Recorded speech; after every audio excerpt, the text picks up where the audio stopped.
Musdewi Gizos, moose calling moon. And Passamaquoddy is called the Gwagwi, which means autumn moon.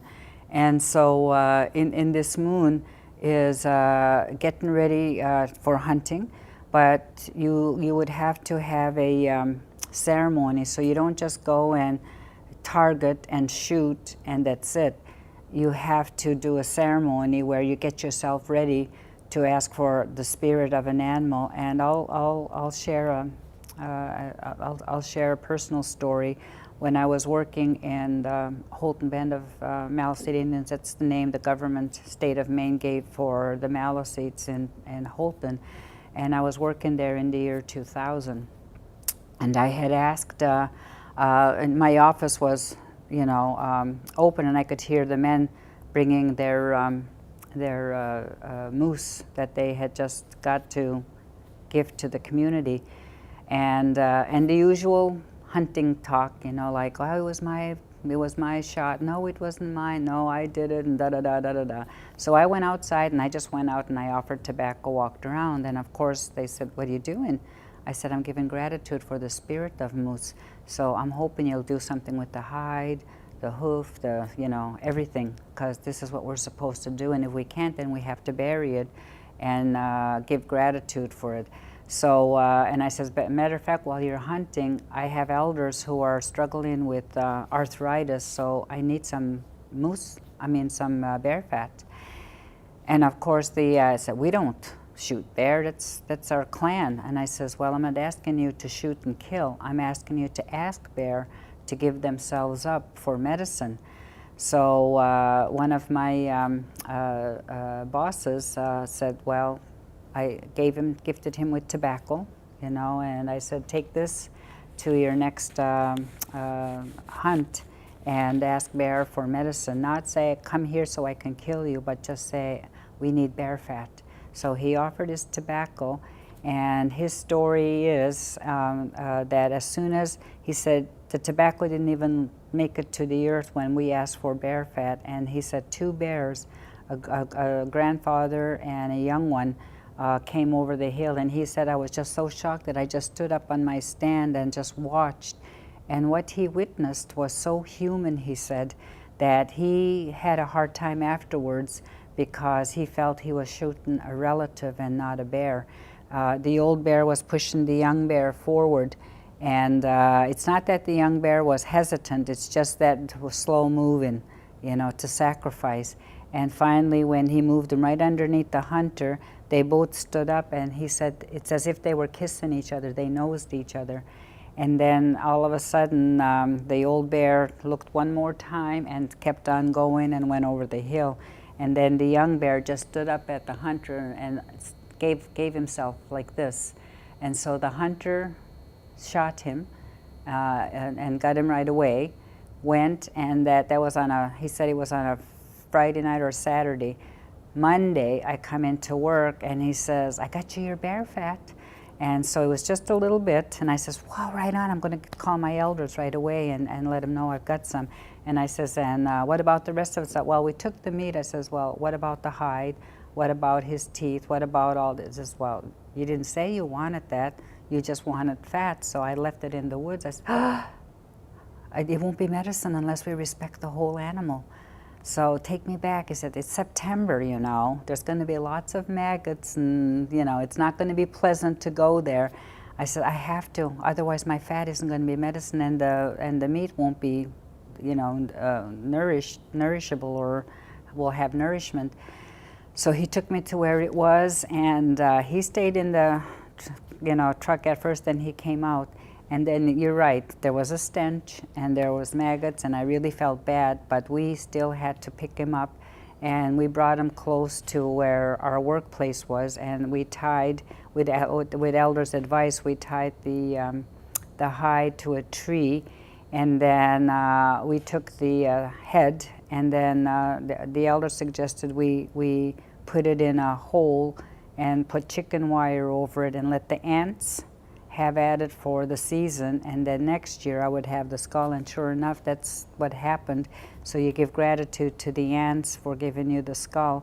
And every day in my lunch hour from that September till I think March, I would go and I would sing to the bear, the spirit of bear. And so what ended up happening is I gave the bear fat away, and the following year the man went and did the same thing, and that was 2001, and he got a bigger bear, and that was 2001. It's now 2016. We haven't had to get, we still have bear medicine, so we haven't had to go back. And so that's what I mean about that interdependence. So bear gave us the bear fat, and what we use bear fat for when we get it in our hunting is for those elders who have arthritis, and we use it with, mix it with spruce gum and make a salve. And so you just kind of rub that bear fat on, you know, and stuff, and it'll start giving you movements in your, because it really goes in deep. I also use bear fat when we do our drums. So we would just kind of rub it into the wood, so it'll be nice and smooth, you know, and stuff, and it'll actually affect the sound. There's an echo that'll come with your drum. And then we also use it for those who are using, when you have cancer and you have to take chemotherapy, so you start losing your hair, applying that bear fat when you're going to chemo will save some of your hair. And I have an elder in Tobic who was diagnosed with cancer, and I took the bear fat to him, and I remember him teasing me because he was in his late 70s, and he wore a bandana and a hat, and he goes, and I says, "How come you're wearing that?" He said, "Well, look," he took off his hat, he says, "My hair is black. People are going to think I died. It must have been a young bear that you got that fat from, because my hair came back black, not white," and stuff, you know. So it was really kind of, as a matter of fact, it was from a young bear and stuff, you know. And anyways, but his hair, he didn't lose as much hair. So we use that bear fat a lot when a baby is born. We put bear fat on the baby's feet to give that baby stamina to follow the right tracks. We use the bear fat when we are fasting rather than mosquito spray. What we do is we apply the bear fat to exposed areas, and we try to tell people not to wear shorts and tank tops and all of that when we're in the woods, because there's mosquitoes. Especially now we have this fear of, you know, the Zika and the, you know, Lyme disease happening. So we try to stay covered up. But the exposed place like the face, then we put the bear fat on. And it keeps, it's like a repellent. And so it's important for us to have these medicines. And so in September, in that Mustewi Giz, was that moose calling moon, we call on that. Now, the moose also, we're lucky enough to have an artist who does moose hair embroidery. Imagine saving the moose hair and doing embroidery, you know, with moose hair. But that's an art that our people used to do. And of course, using the whole moose, you know, the moose hide for drums, you know, is very important. And using, I actually have a shaker that's from a hoof of a moose, and an elder had just kind of decorated it up for me and stuff. So we use moose for lots of things. And a long time ago in our homes or our lodges, we used to use the hide, you know. Right now I'm looking for moose hide so I can put it on the top of every sweat lodge in the community, so that we can honor, you know, so we can honor that animal that's given up its life for us. So, so hunting is very important, and it's important to share. It's not important just to provide sustenance for yourself and your family. You always have to make sure that you go to those ones who don't get to hunt, you know, the widows, the single moms, you know, we don't get moose meat in grocery stores.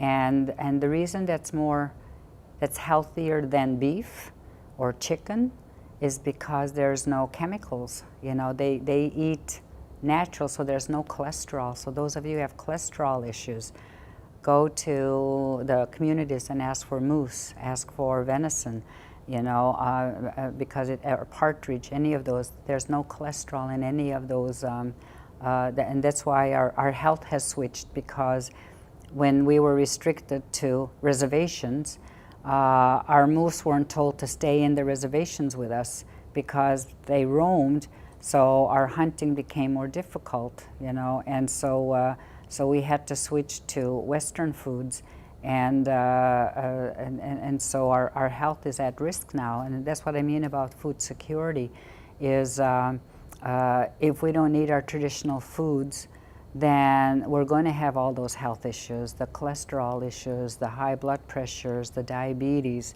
you know, and all of that because we're no longer planting our gardens, we're no longer eating and having heritage seeds to plant our own food again, and so it's a serious thing to think about.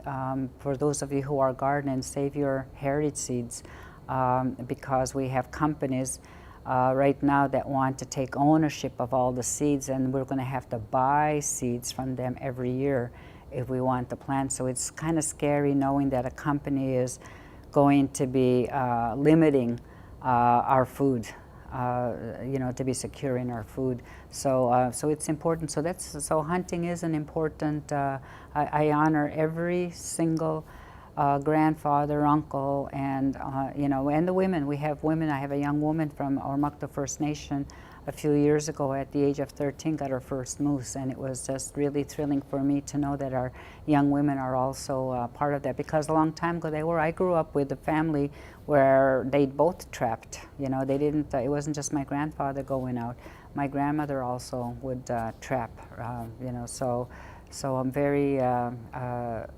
concerned about that food security, and September reminds us of that hunting and how to respect it and not to take it for granted.